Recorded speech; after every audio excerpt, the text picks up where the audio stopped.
Pues qué tal ahora, jueves de café con letras, bienvenidos. Y ahora estamos de nueva cuenta aquí en el café La Valentiana. Música, obra, buen café, si me da una lana pues ya me Claro. Y hoy tenemos un invitadazo, Ernesto Lumbreras, pero el tema, maestro, no, neta, hace rato platicaba yo que tengo aquí en esta ciudad más de 30 años, puede ser, tal vez 15, 20 años preguntando, bueno, disfrutando del teatro de Gollado y preguntando siempre ¿qué onda con los monitos que están allá arriba, no? Jamás nadie nunca me había dado noción alguna, y vaya sorpresa tener aquí a una de las personas que me va a quitar lo bruto en ese tema, nomás poquito porque así soy yo, Ernesto Lumbreras, y platícame, ¿qué tenemos aquí? Este libro, librazo, qué hermoso es. Sí, pues Tipo Taller, el sello Tipo Taller es garantía de libros bien hechos, que tienen el concepto del arte editorial, la combinatoria de papel, tipografía, por supuesto contenidos, diseño, buen gusto. Y el tema es, yo digo, la joya, el secreto mejor guardado en términos de imaginario colectivo que tenemos aquí en Guadalajara, que es el mural que cubre, que adorna, que da símbolos, que cuenta una historia, el techo del Teatro de Gollado, ¿no? El centro escénico más relevante de nuestra ciudad, de la capital de Jalisco. Es un ícono. Sí, uno piensa Guadalajara, inmediatamente de bote pronto es la catedral, quizás el Cabañas, la Minerva, pero yo creo que entre 1, 2, 3 está el Teatro de Gollado, ¿no? No, y aparte es un escenario pues que ya se usa muy poco, no sé si bueno o malo, el desgaste o lo que sea, pues lo están cuidando, pero siempre sentarse en lo que empieza la obra o la música, el concierto, siempre es voltear hacia el cielo y ver esa cúpula, ver todos estos personajes, y creo que es nada más imaginar quiénes pudieron ser, tal vez unos pensamos, pues pueden ser las musas o pueden ser escritores, pintores, pero hay mucho más ahí, ¿no? Claro. Y aparte tengo entendido que es un canto de la Divina Comedia, ¿no? Es un canto. A mí también pasó eso, cuento, hago mi anecdotario la primera vez que entro al Teatro de Gollado. Yo vengo de un pueblo, casi entrar al de Gollado en mi imaginario colectivo era prepararse espiritual, ponerse sus mejores trapos para poder entrar al Teatro de Gollado. Pues yo ya entré al Teatro de Gollado cumplido los 19, 20 años posiblemente, la primera vez. Y sí, ver eso, después de que terminó una presentación de una bailarina de flamenco, Pilar Rioja, me fui con esa incógnita, con esa duda, ¿no? ¿Quiénes son esos personajes? Porque son muchos los personajes que están allá arriba, ¿no? ¿Cuál es el sentido? ¿En qué momento fue pintado? ¿Lo pintaron hace 5 años, 10 años, un siglo? ¿No? Todas esas incógnitas,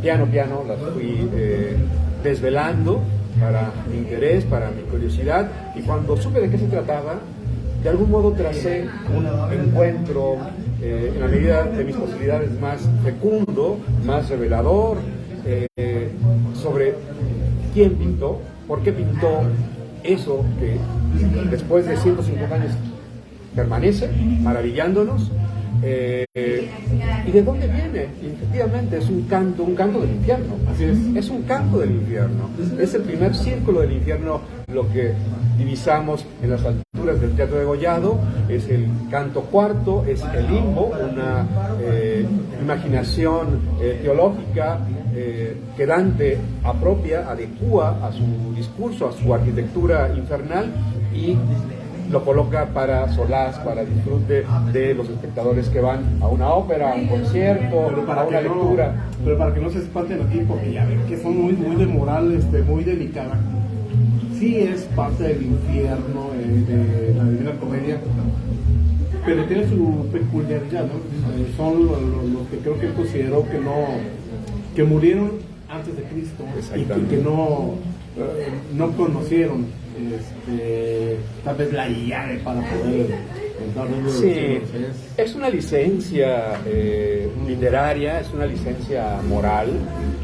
Dante de algún modo premia, si se puede decir, es una paradoja, premiar a sus adorados poetas, adorados filósofos, hombres de historia, de prosapia, de heroísmo, en una época, como bien dices, anterior a la llegada del cristianismo.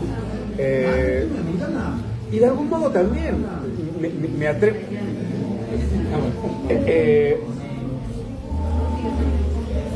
De algún modo también Dante es una fabulación mía. Escribe, se inventa el limbo para llegado el momento de su muerte, tener un lugarcito ahí y conversar de sus temas predilectos con las grandes mentes de la antigüedad. Porque Dante, desde el comienzo de la Divina Comedia, se confiesa como un pecador, ¿no?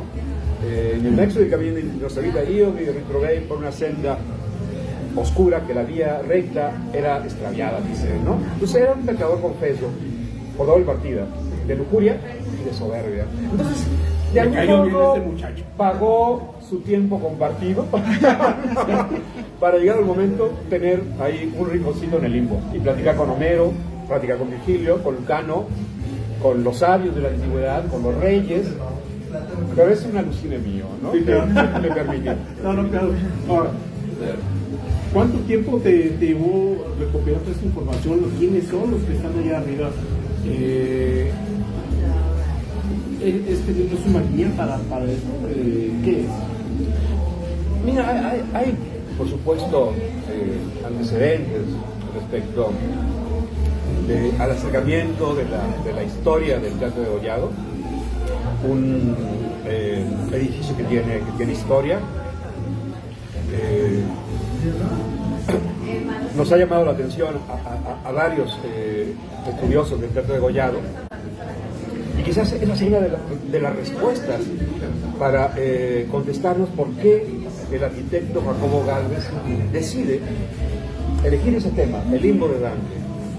El Teatro de Degollado se levanta en un periodo de guerras en plural, la guerra de Reforma, la famosa guerra de tres años, que causó estragos de manera sustantiva en la capital de Jalisco, y luego viene la guerra de intervención, ¿no? Entonces, en esos 10 años, se suspende la obra, no hay dinero, hay guerra en el centro de la ciudad, hubo daños de ojivas de cañón en el Teatro de Degollado, ¿no?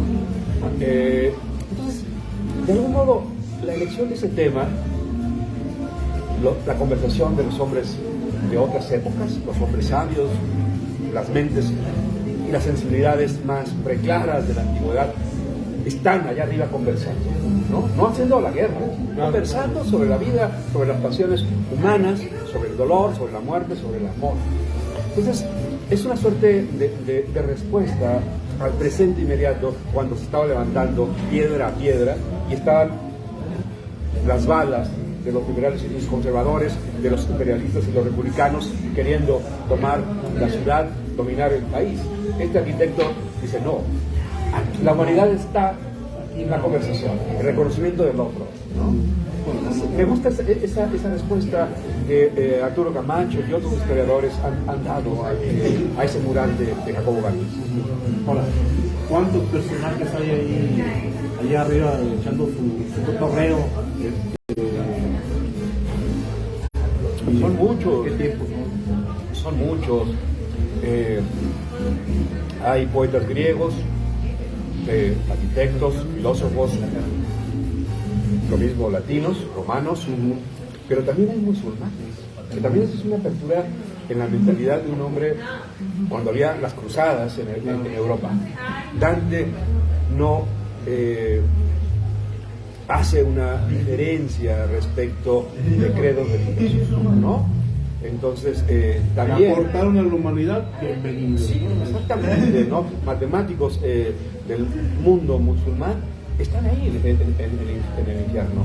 Saladino, un monarca turco, aparece y tiene un lugar muy importante, muy destacado, tanto en el poema de Dante, lo cita en un solo verso, como en el espacio que le da Jacobo Gálvez en el mural, ¿no?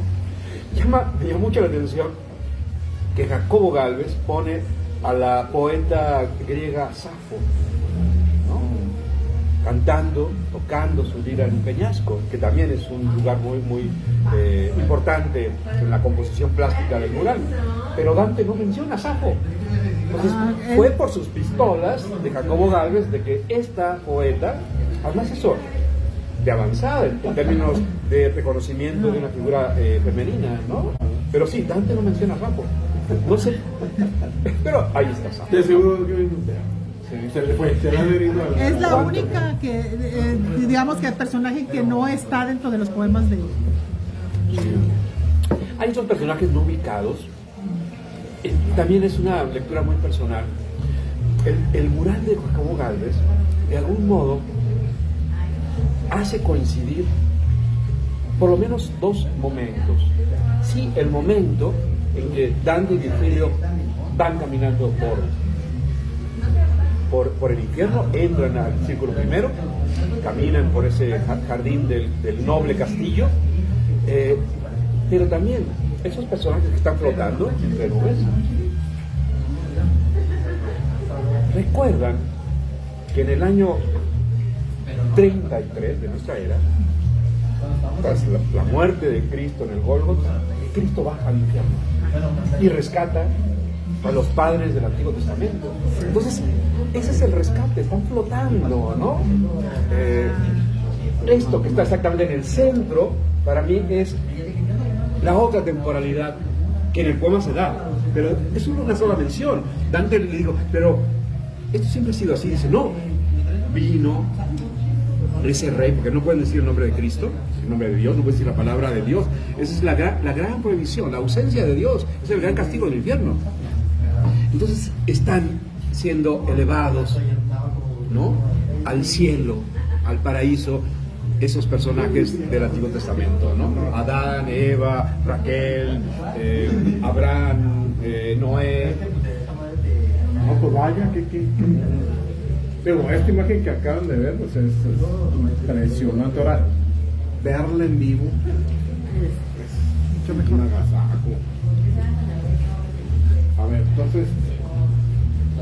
Y el número de personajes, no se ha contado, pero deben ser, yo creo que cercano a la centena, ¿no? Los que tienen una ubicación histórica. Los que menciona más el... Dante es una enumeración, con poco se detiene, ¿no? Casi es básicamente una enumeración, de pronto algún adjetivo, que es de algún modo el estilo conciso, puntual de la poesía de Dante, ¿no? Eso que maravillaba muy especialmente a Borges, de en 3 versos presentar una figura, una psique humana, una condición, una historia, un drama, una tragedia, con esa economía verbal. Ese es el magisterio de Dante, ¿no? Ahora, ¿cuándo fue que te decidiste a hacer este libro? ¿Sabes que hace falta? ¿Cuánto tiempo tomó? ¿En qué te topaste? Coincide este libro en 2021 se cumplieron 700 años de la muerte de Dante. No obstante que el planeta estaba en pandemia, Dante es el escritor, pues la palabra importante es tan pueril, ¿no? El soberano de la literatura occidental. Podemos decir Shakespeare, podemos decir Cervantes, pero yo creo que todavía Dante les lleva otra dimensión, ¿no? Entonces, bueno, alrededor del mundo se conmemoró, ¿no?, el legado de Dante, el poema de Dante, especialmente la comedia. yo pues quise sumar mi granito de arena, escribí un ensayo que se publicó en el Laberinto, suplemento cultural del periódico Milenio, sobre Dante en México, ¿no? ¿Cuáles han sido las lecturas desde la poesía, desde la novela, desde la pintura, desde la escultura? Y claro, el mural de Jacobo Gálvez, Gerardo Suárez y Carlos Villaseñor, porque finalmente fue una triada, sí, capitaneados por el hombre de más experiencia, ¿no? De más sapiencia, de más viaje. Jacobo Gálvez estuvo en Europa, hizo estudios en Francia y en Roma, ahí se topó con la fascinación, el fervor, el amor de Dante, ¿no? Entonces escribí ese ensayo hablando, ¿no? de qué ha sido Dante para la cultura en México. Y un capítulo relevante de los que escribí fue esta obra del siglo XIX. Entonces ahí fue como el primer apunte, la primer piedra de un proyecto que se me antojaba, ¿no? Profundizar, ampliar. Antes de concluir ese 7º centenario de Dante, en noviembre me atreví a traducir 252 versos del Canto IV, ¿no? Había estudiado yo italiano desde el 94 con la intención de en algún momento leer, en la medida de mis capacidades, ese toscano del Trecento de Dante. Y bueno, tengo una tradición, cada Viernes Santo comienzo a leer la Divina Comedia desde hace 15 años, no, un poquito más quizá, ¿no? Entonces lo tengo un poco ahí reconocido. Y bueno, aparece en mi versión, en la parte final del libro, una versión de Canto IV, acompañado del texto cara a cara, del texto original, ¿no? Traigo a la discusión otros lectores de la Divina Comedia que han hecho un apunte sobre el particular del limbo.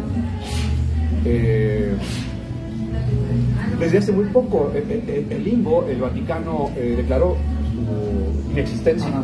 Ya no hay limbo, no hay infierno, ¿no? Esa preocupación que por varios siglos era la preocupación de hombres y mujeres de que sus recién nacidos no hayan tenido, ¿no? Ese ritual, pues bueno, ya no lo es. Entonces, el libro pues empezó con ese pretexto del 7º centenario de Dante en el 21, pero me seguí. Intuí que había cosas importantes de destacar. Una que al principio me aventuro a postular, Guadalajara, tal vez al lado de Buenos Aires, son las dos ciudades dantescas del continente americano. En cada una encontramos varios elementos que de pronto, si los políticos me hicieran caso, daría lugar para una suerte de hermanamiento entre Guadalajara y Florencia. En Argentina hay un edificio que se construyó en 1923, es toda una manzana, la de calle a calle, el edificio Barolo, que se hizo, su construcción, su arquitectura, bajo el esquema numerológico de la Divina Comedia, ¿no? Hay varias claves, ¿no? Yo he estado 2 veces en Buenos Aires, no tenía ese dato cuando hice esos 2 viajes, será una próxima visita, que busca pronto, para recorrer ese edificio de una arquitectura ecléctica, ¿no? Tiene las 9 bóvedas, por cierto, la primera planta, y varios guiños que tienen que ver con Dante. Pero además, Argentina, desde el siglo XIX, declaró la Divina Comedia como una suerte de Biblia laica. Para la constitución del Estado de la República Argentina, la Divina Comedia ha jugado una suerte de amuleto, de estrella polar, ¿no? De Biblia laica, me gusta, ¿no?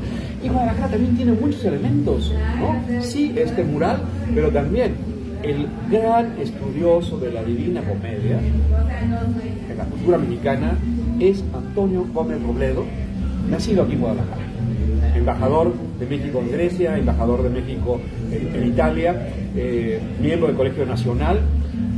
Y de esas peripecias, especialmente en el viejo continente, Antonio Gómez Robledo, en el 74-75, publicó una ópera magna en torno a Dante, que no se había escrito nada, ni en España, ni en Argentina, y es como la guía para todo lector en México, y por supuesto y en otras latitudes, lo fue para mí, leer Dante Alighieri de Antonio Gómez Robledo.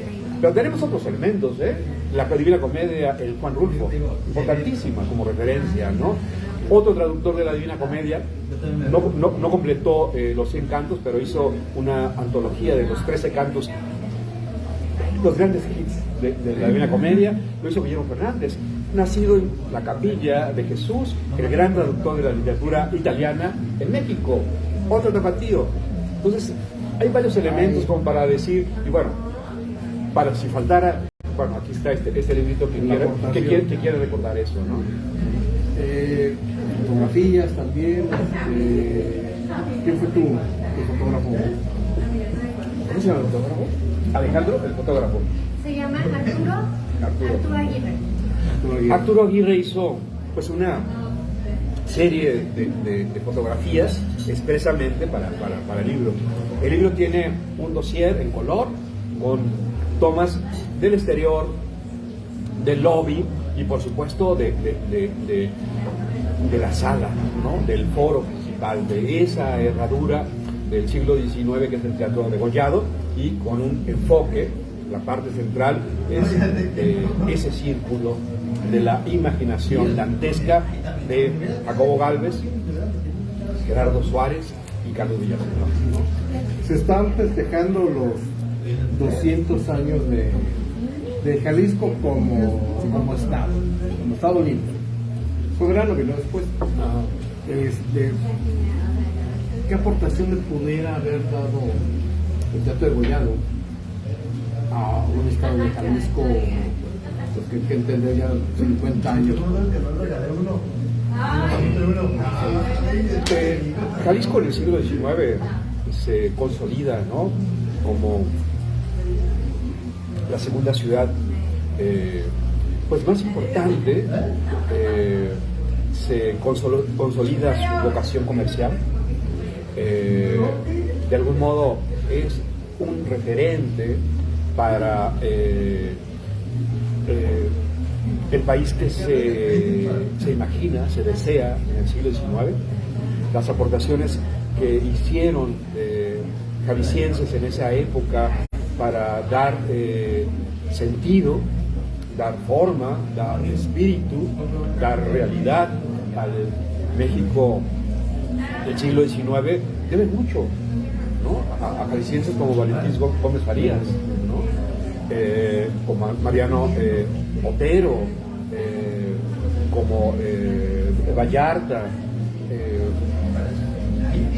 Para cuando se decide levantar el teatro degollado, era una suerte de inquietud, pero por qué no decirlo también de demanda de la sociedad tapatía de aquella época, de tener un espacio pues digno, bello, para presumir, ¿no? a otras ciudades, especialmente la Ciudad de México. 10 años antes había inaugurado el Teatro Nacional, que cambió de nombre luego al Teatro Santana, y luego fue el Teatro Imperial. Entonces querían de algún modo, tenían la capacidad económica, había la voluntad, había ese espíritu artístico, espiritual, de tener un espacio que tuviera belleza, que tuviera majestuosidad, ¿no? Entonces responde por supuesto a esa voluntad de constituir a Jalisco y muy particularmente a su capital como una ciudad que fuera una suerte de contraste. Desde entonces creo que lo ha sido de la Ciudad de México, desde el punto de vista cultural, económico, político, a veces en muy buenos términos, otras veces no tanto, pero creo que esa, si le podemos llamar sana rivalidad entre la capital y Guadalajara, data más o menos de esa época, ¿no? Ustedes tienen el Teatro Nacional, nosotros vamos a hacer algo más bonito. Y creo que lo fue, ¿no? las fotografías que tenemos, los grabados básicamente, y sí, algunas fotografías de lo que fue el Teatro Nacional, no hay punto de comparación, ¿no? Quizá el Teatro Juárez, que todavía es de finales del 19, está en Guanajuato, y otros teatros que menciono de esa época, pero el que sigue en pie, con una infinidad de remodelaciones, aunque lo que no se ha remodelado es el mural, ¿no? Estuvo a punto de quitarse y que José Clemente Orozco lo pintara en 1937 porque estaba muy maltratado, ¿no? Pero la gente salió a decir, no, es nuestro mural, nosotros lo queremos así. Orozco podrá ser Orozco, pero el mural se queda así, mejor traigan a alguien que conozca el tema de la restauración y nos lo arregle, ¿no? Pero en el 37 estuvo a punto de meterle ahí y tirarlo, ¿no? No se salvó, no. Ponle yeso y pinta. Ese punto es bueno, o sea, Orozco pues también tiene lo suyo, pero no, o sea, digamos son temas distintos, ¿no? A los que pintaba Orozco a lo que se representó en el teatro. Claro. Janio Estrada dice, saludos amigos. Saludos a Zacatecas, que también tienen un teatro extraordinario, un teatro que lleva el nombre de un jalisciense, el Teatro Calderón, poeta romántico, poeta que estuvo en las guerras del siglo XIX, un hermoso teatro también del siglo XIX. Pues ahí nació todo entonces, o sea, lo bonito. Ahora, ¿dónde, cuánto, cómo adquirir tu libro? Pues el libro lo presentamos en la FIL Guadalajara, ahí comenzó a circular, está en Gonville, ahí lo han comprado varios amigos, está en Casa Impronta, ¿dónde más? Literal MX, que es una librería en línea. Literalia, Literal MX, en línea. O en las redes de Tipo Taller también. Busquen Tipo Taller, ahí lo van a encontrar. Sí, porque Está además, o sea, muy chido. o sea, ahí nos cuentan todo esto, lo que nos está diciendo acerca de Sí, claro. cómo fue que se realizó. Sí. Digo, para enterarse, porque luego a veces uno vive en esta ciudad y no conoce, no sabes mucho, o sea, y son documentos que hacen falta, es un libro que hacía falta, ¿no? Sí. Sí, la pura portada, no sé si se alcanza a notar, es como de esmalte, Registro se llama. ¿cómo? Barniz a registro. Barniz a registro. Mira, ya aprendí algo nuevo. Está bien chido, se ve muy padre, me gustó mucho. Sí, está muy, muy, muy, muy. De hecho, lo voy a arrancar para pegarlo ahí en mi cuarto. Ay, sí. Bueno, no, pues. Sí. Yo creo que hacemos póster de Sí. Oye, de veras, pues ahí está. Sí. Y pues bueno, queremos, viene con una iconografía, una suerte de correlato visual de las referencias a otros libros, otros personajes. A mí, bueno, soy escritor, soy poeta, entonces la parte de la imaginación de pronto me deschonga, valga la redundancia, y me imagino, por ejemplo, ¿no?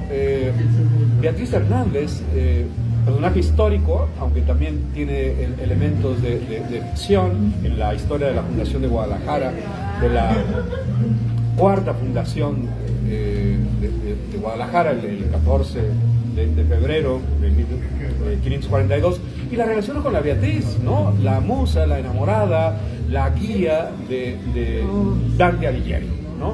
Entonces el primer capítulo se llama de Beatriz Hernández a Beatriz Portinari, y en esa misma intención de abonar en la declaratoria de Guadalajara, ciudad dantesca, me atrae, ¿no? Poner en un T a las dos Beatrices. Nosotros también tenemos una Beatriz, entonces. Sí. Por ejemplo, mira, aquí está más a detalle. Lo que No alcanza a ver a uno. sí, ya estamos muy gastados de los ojos, pues ya vimos mucho porno en la internet, entonces sí se nos cansa. Y son detallitos que se nos van, está muy interesante, está muy padre, muy bien hecho, muy. Sí, para reconocer a ir reconociendo a los personajes, ¿no? Que pintó el autor. Ese es el dossier a color. No, muy bueno. O sea, muy interesantes, llamando la atención hacia pues, sea un mural que a lo mejor muy pocas veces, a menos de que se vaya al teatro. De hecho, dudo mucho que el 50% de los que viven aquí en la zona metropolitana lo conozcan. Sí. O sea, vaya, tal vez el 80% no lo conocen.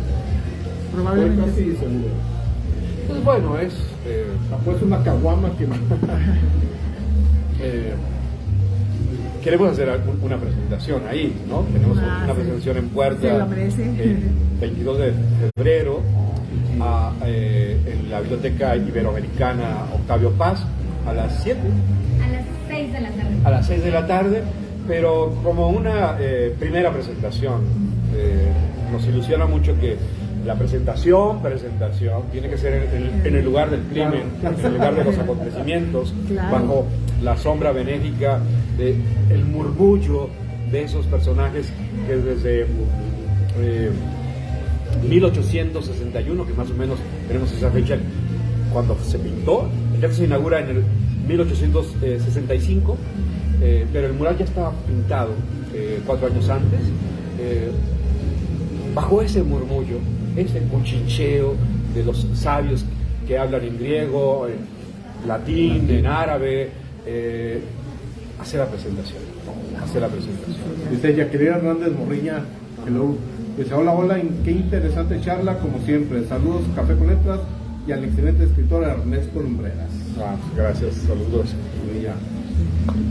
No, la verdad, yo creo que es un libro imperdible para quienes queremos a la ciudad, con todas sus bellezas y con todo, tener este libro.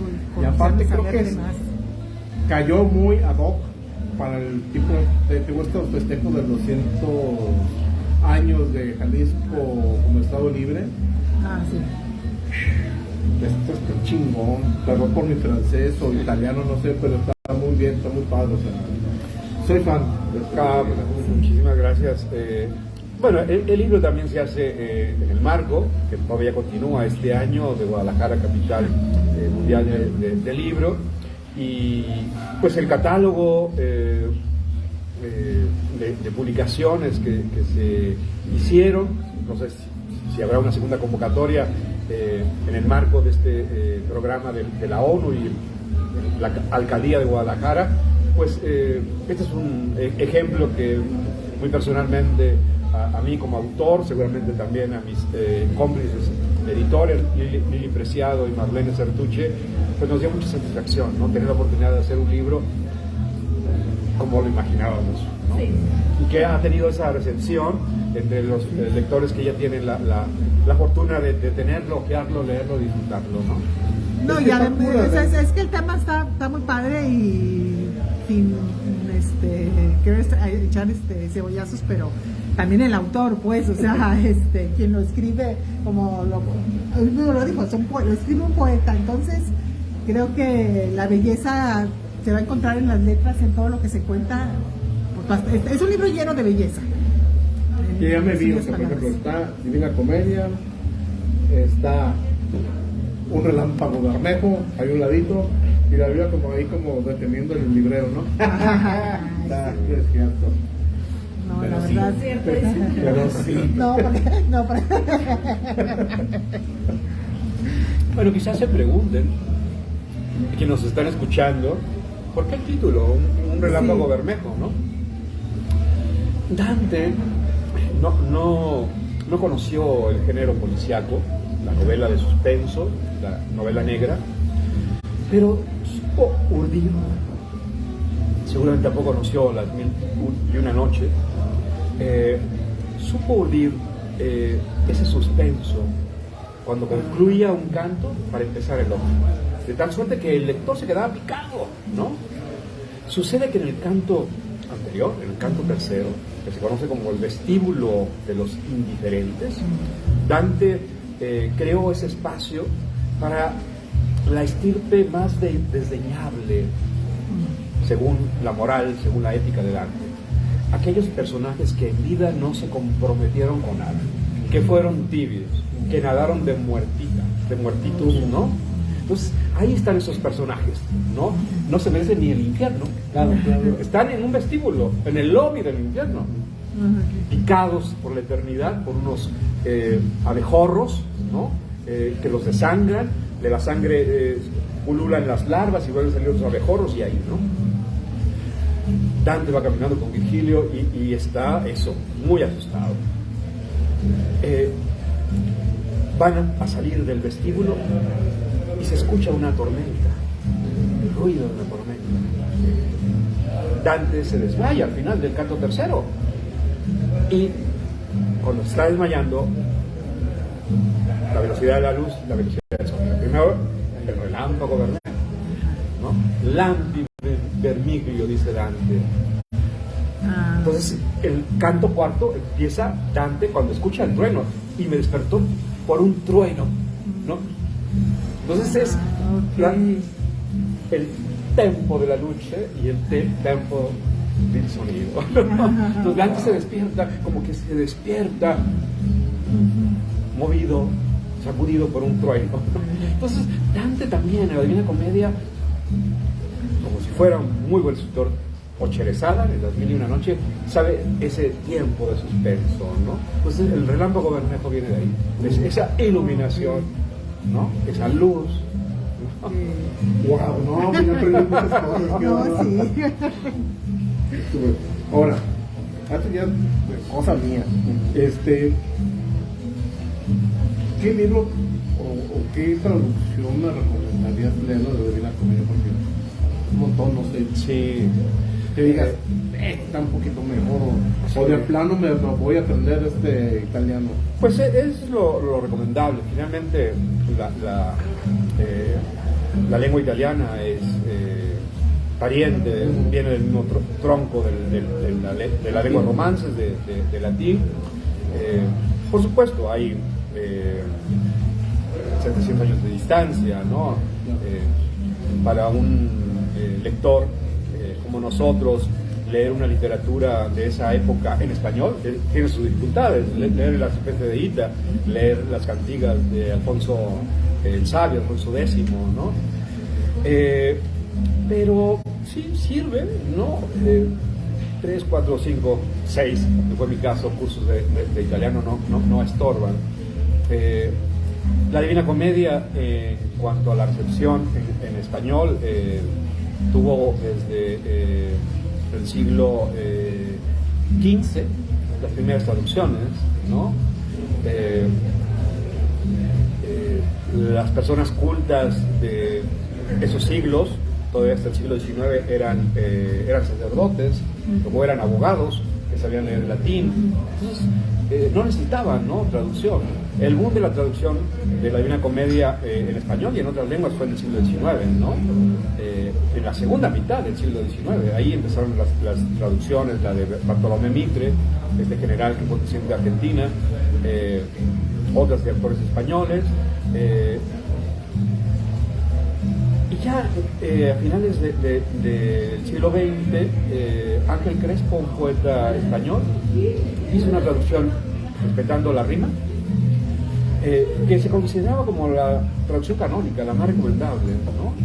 En su momento para mí lo fue, por supuesto, ¿no? Leer la de Crespo, pero hace menos de 10 años vino una traducción extraordinaria que decidió cortar por lo sano y no respetar la rima, o cumplir la rima, porque finalmente era otra rima la que hizo Ángel Crespo, que es la de José María Micó. Yo recomendaría esa traducción. José María Micó es un poeta español, nacido en el 62, gran estudioso de la literatura italiana y traductor. Ya hizo la Divina Comedia, hizo el Decamerón, va sobre el Orlando el Furioso, los clásicos italianos, el Cancionero de Petrarca, que lo hizo, ¿no? Entonces, si yo recomendaría en este momento una traducción, sería la de José María Micó, ¿no? Hay dos que hicieron en Argentina recientemente también que son interesantes, una de Carla Fernández, que se hizo el año pasado justamente, no, en el 21, en el marco del séptimo centenario de la muerte de Dante, y pues sí, la de José María Micó, publicada por la editorial Acantilado, que pues está cariñosa, porque es una editorial cara, pero lo vale la pena. Vale mucho la pena. Hay un riñoncito que me alcanza para otra cosa. Sí. ¿no? Yo, si conocen a un mecenas que me pueda dar una beca, en 3 años podría traducir Los 100 cantos de la Divina Comedia. Entonces, si por nos está escuchando ahí, Alguien que le interese. como poco, como poco. Bueno, pero somos muchos. Me aviento a traducir Los 100 cantos, ya tengo uno, pues me faltan 99. Ya casi. Pues otra vez, y finalmente, ¿dónde hay que comprarlo? Y pues, ¿cuánto cuesta? Claro que sí. Librerías Gondil, en la página de la editorial Tipo Taller, En todas sus en redes. Impronta, también está ahí, Literal MX. Literal MX. ¿Y el precio es 360? 320. 320. Hasta eso que no está caro, o sea, está súper bien. 320 pesos. Pagas más por caguamas. Exactamente. Una edición iconográfica con un dossier de fotografía del Teatro Degollado a color, con una traducción expresamente llevada a cabo para este libro. Entonces es un combo de atractivos que modestamente tiene un Relámpago Bermejo publicado por Tipo Taller con el apoyo de la Capitalidad Mundial del Libro de Guadalajara. Donde está, raza, no sean agarrados, compro neta. Y aparte es el 200 aniversario de Jalisco, pues no se traguen lo que les digan los diputados, mejor miren, hagan esto, compren este tipo de cosas que sí son más nutritivas y culturales. Y nosotros vemos, si no me levantan por aquí, el próximo martes, martes de sexo y... no, ese es otro programa. Pero, no es cierto. Bueno, estamos viendo, Pasamotillo. Gracias, hermanito. Encantadísimo. Venga, muchas gracias.